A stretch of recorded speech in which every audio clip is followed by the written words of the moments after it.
Xách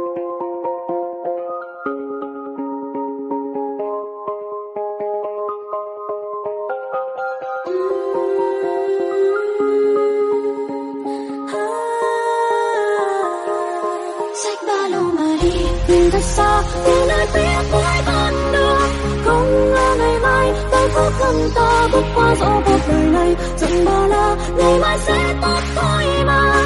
Bao mây mù giăng sao nếu chân ta bước xách ba lô mà đi tìm thật xa về nơi phía cuối con đường, không ngờ ngày mai bao khó khăn ta bước qua dẫu cuộc đời này dần bao la, ngày mai sẽ tốt thôi mà. Bao mây mù giăng sao nếu chân ta bước xa trên con đường.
Khi mà trời đang rông bão, vấp ngã lại đứng lên không sao.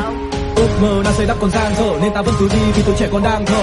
Tuổi trẻ đời người có bao nhiêu, chỉ có 20 năm lấy đâu ra mà nhiều. Vì cuộc đời ta sống chẳng đầy đủ và luôn thiếu, phải tự lập từ bé vì chẳng được ai nuông chiều. Ta đi để biết ta là ai trong cuộc đời, chỉ có thắng hay thua cũng chỉ là trong cuộc chơi. Có những bài hát nghe chỉ muốn nghe ta thuộc lời, để biết mình lớn rồi nên là bạn không thuộc thôi. Thiếu thuộc Hà Nội buồn đâu là còn chẳng tan, trên ta vẫn cứ bước dù có mưa hay nắng hạn. Giữa trời đông giá rét hai đâu cũng có băng tan, và bất kể ngày đêm mình đứng lên hay chẳng.